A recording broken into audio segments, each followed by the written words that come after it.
Hello class! Welcome to our first YouTube video. Today we will be talking about employment. I will be adding notes to the video's description so you can follow along better. This class is meant for March 31st through April 2nd. We will talk a lot more about finding jobs and employment. So let's get started. Depending on which level you are, I have a list of new vocabulary words. Please remember that if you do not understand a word, to look it up and study it and try to practice these words at home.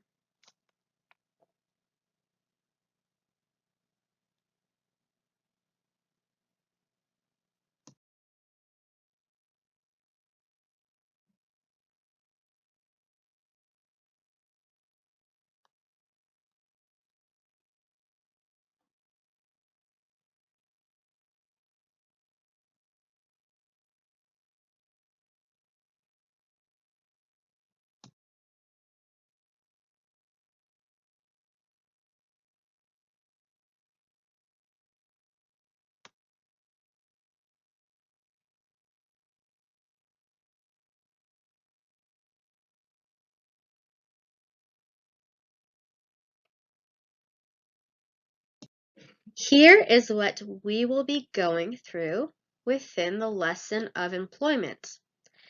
First, help wanted ads.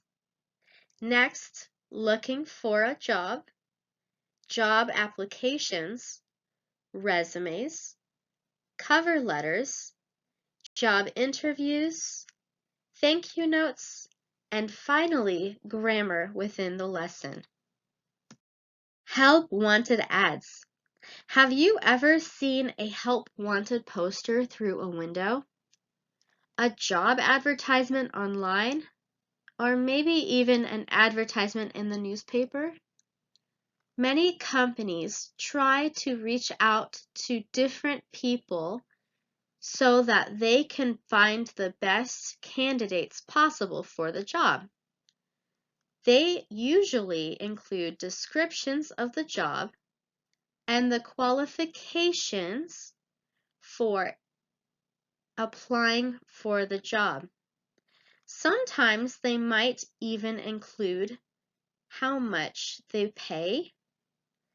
They also should include descriptive pieces of information such as when you should apply and what kind of people they are looking for. Some help wanted ads will include abbreviations.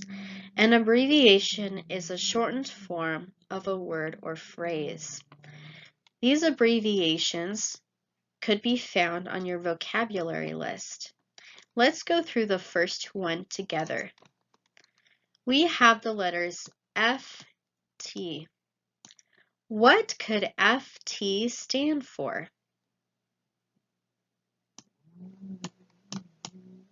Full-time. Instead of writing out the entire word, it's shortened so that it can be read quickly. I have also included a link in the notes for extra practice with abbreviations regarding employment. Looking for a job. A few slides ago, I talked about different places you might be able to find a job. This would include looking at businesses. Their windows might show that they are looking to hire workers, or maybe even in the newspaper. But there are a few more resources you could try. For example, community boards. Have you ever walked into Burlum's or the public library and have seen that they have a cork board for those who are hiring? This could be a great way to look within your community to see if somebody could hire you. Another way would be the internet, like mentioned before. I like this website called Indeed.com. Here is a link if you would like to try it. I will also put it at the bottom. This is very neat. It is a search engine that helps you search for a specific job within a specific area. It could also include specifics like the rate of pay that you would like, or possibly the hours that you are looking for. Another great tool is called networking. Networking can happen in many forms. This could be through a friend or an association. Maybe someone you know has a job that you would be interested in. You could use networking or talking to this individual to help you see what could the requirements be for a specific kind of job. This right here is called LinkedIn. It is a social networking site that helps you find employment. This helps not only you, but future employers look at your qualifications. It has specifics like how long you've been in your current job, maybe even how much education you've had, or the experience in a specific field. This site also helps you network with people that you might know or might not know, depending on what kind of work you are interested in. For example, if you are into maintenance and fixing things, you can look up different companies that might be hiring maintenance men or workers. It really helps to narrow down the search for a specific job and can help you get excited about looking for different places in line of work. This part is called job application. A note here says, before you apply for a job, you can ask about requirements for the job, the schedule, and duties, or things you have to do because they are part of the job. This is a pretty standard sample for a job application. Some things that a job application might ask are things like your name, social security number, your email address, your home address, and ways they can get in contact with you. There's also days and hours of availability to work. Are you looking for a full-time position, a part-time position? Can you work nights? When are you available to begin the job? There's also additional information that you must answer, such as, have you ever been employed by this organization before? Are you a citizen? Or have you been convicted of a felony or something similar? These are all things that you need to be truthful about when filling out a job application. Remember, not all applications look exactly the same. Sometimes they have different places where you can list your skills, maybe even references. Let me write this quickly. So your skills, your references,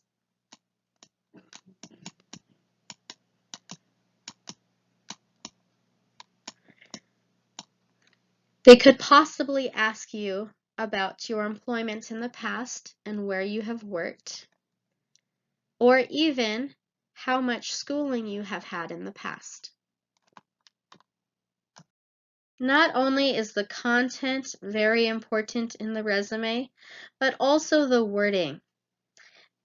Different verbs, action words, show how professional you are. Words like obtain, train, achieve, manage are different words that you can use in your resume to enhance it or to make it look very professional. Same with adjectives. What are you capable of? Are you a detail-oriented person? Are you hardworking?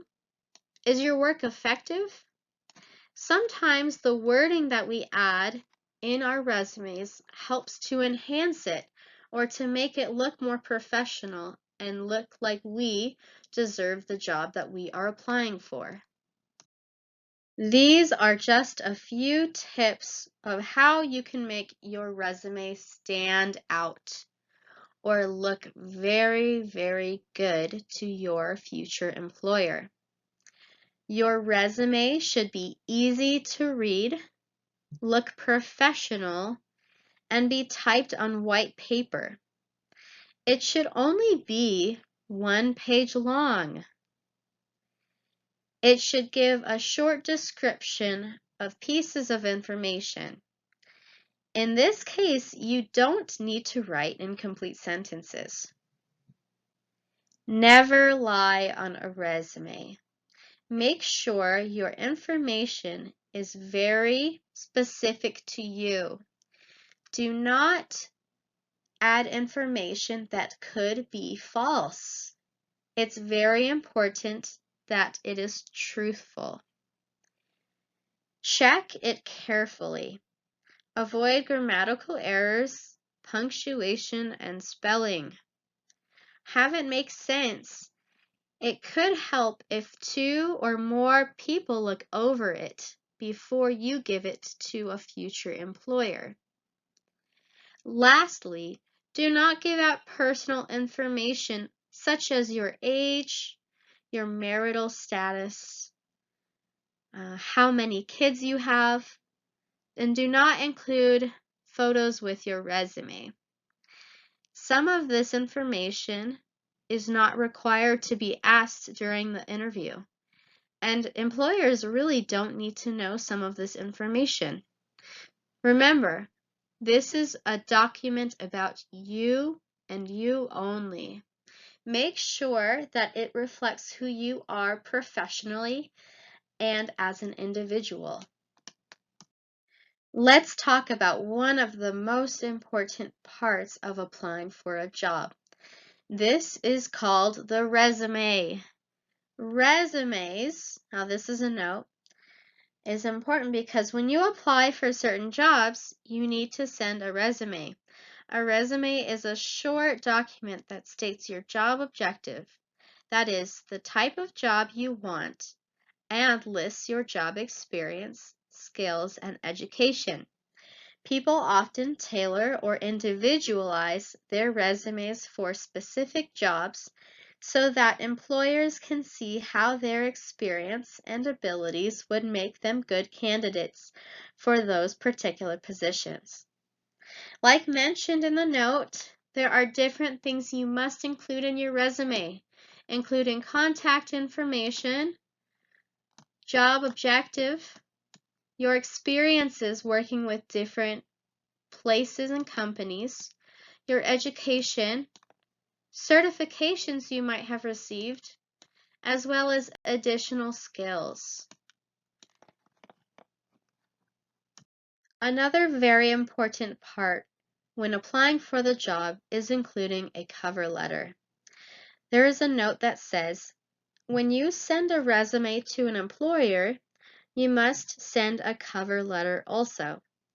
This is a short letter in which you introduce yourself, express your interest in the position, and explain your qualifications or reasons why you should be a good person for the job.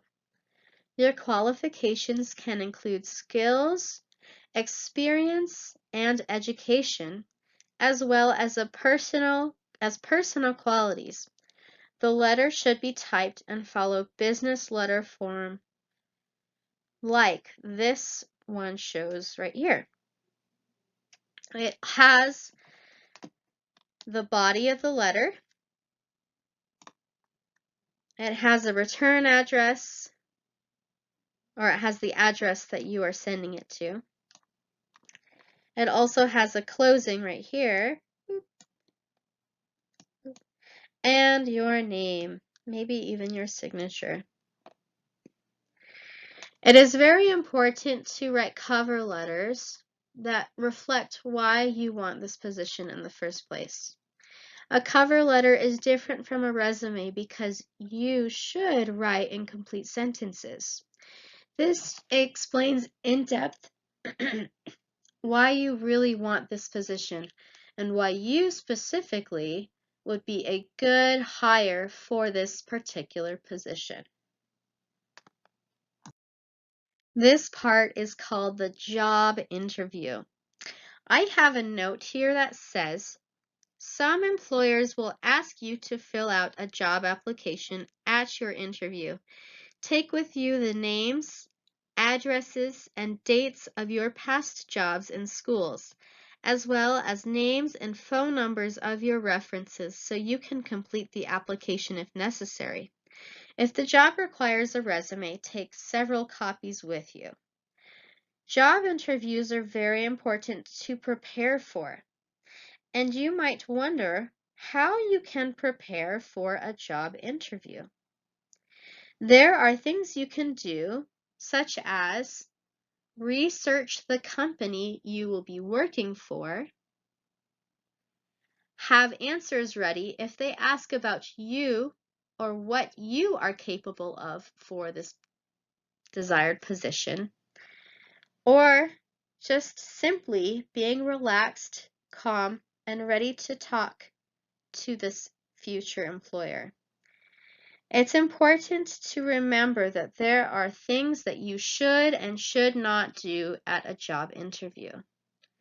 Remember to be professional.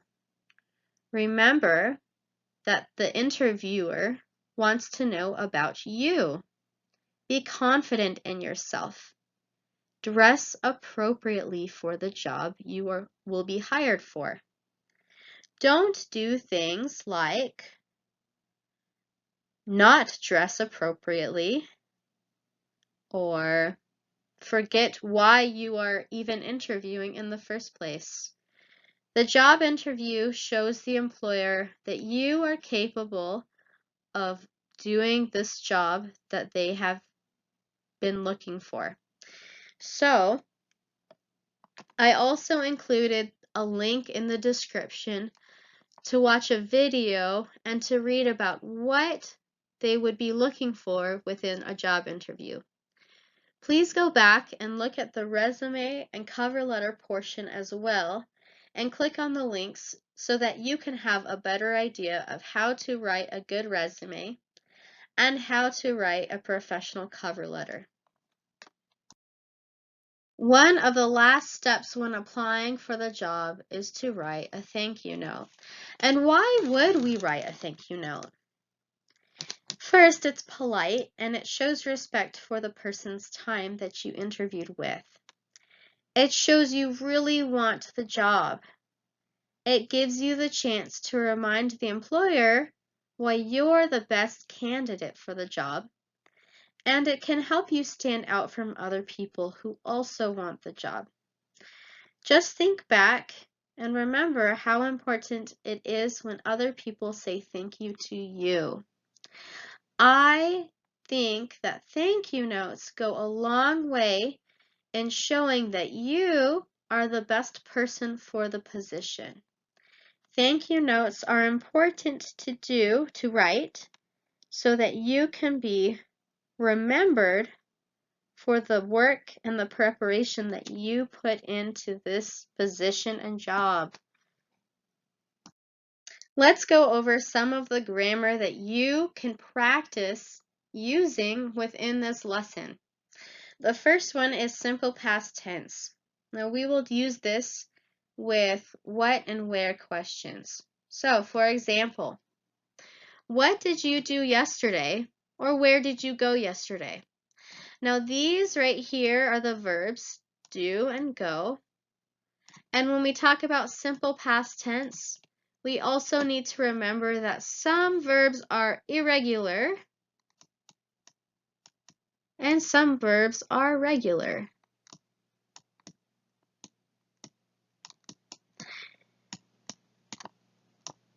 Irregular verbs in the past tense do not follow a pattern like regular verbs do. These are regular.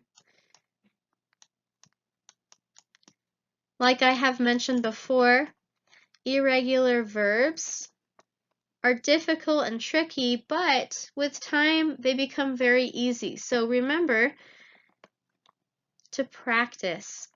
What did you do yesterday? I did my homework. Where did you go yesterday?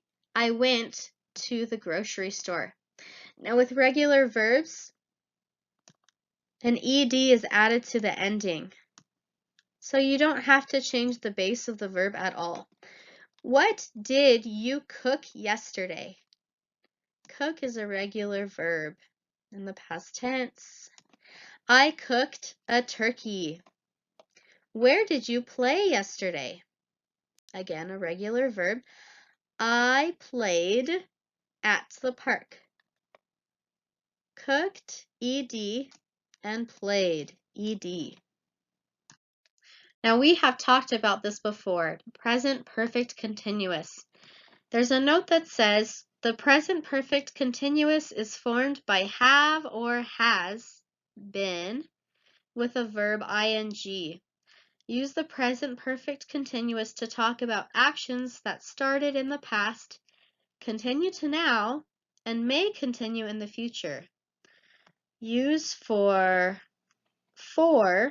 with a length of time to give the meaning of how long. Okay, and that's what we did here, for and for. So these are recently finished actions in the past. So Mary has just finished, ed, her homework. Marco helped his son fix his bike. Now when we change this to the present perfect continuous, we do something like this. Mary has been finishing her homework for the last hour. Okay, this does not indicate that Mary has finished anything. She has been finishing her homework for the last hour. Marco has been helping, so has been helping, ing, his son fix his bike for weeks. This does not mean that Marco has helped his son finish his bike. That means that the action might still be going on.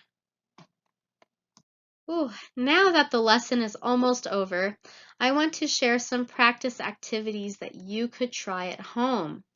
Maybe you could try to talk to a spouse or your son or daughter.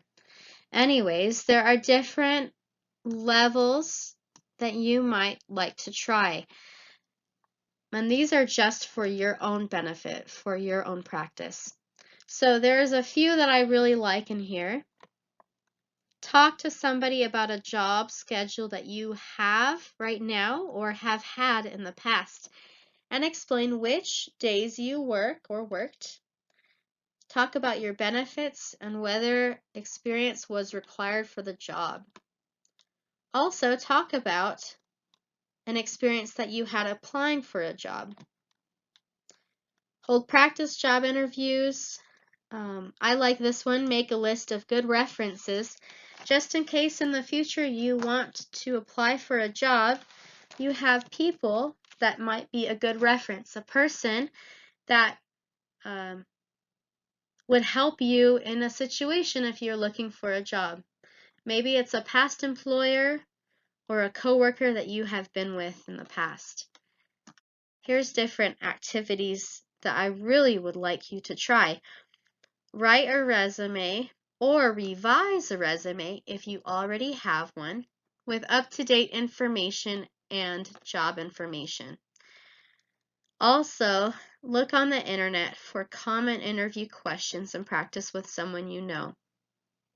Different examples of this might be, why are you qualified for this position? Or tell me about an experience in your past that could help with X, Y, and Z. Why are you important in the position that you are applying for? Right here as well. Write a thank you letter for a job that you have applied for in the past. or that you would like to apply for, and make up any information that you don't know. Don't forget the thank you letter for a job interview, because that would make you stand out the most with everybody else who wants to apply for the job. So in conclusion, the purpose of this lesson is to help you look for, apply for, and prepare for employment. The skills will help you in different job positions. So having a resume ready to go is very important. Don't forget about different details of your life that could help you with your resume or add value to your resume. And even if you are not currently seeking employment, these are valuable skills to have for when you are ready to look for work. Maybe because of the situation that's happening with the coronavirus right now, it might not be possible to look for a job. But maybe some jobs are looking to hire. So have everything ready and on hand if this interests you, if you are looking for a job. And I'm really happy with how this first lesson went. Remember, there are notes at the bottom of the slides so that you can click on links. I'm also preparing a packet that you can use if you want extra practice in each of these categories. And I will see you next week. Bye!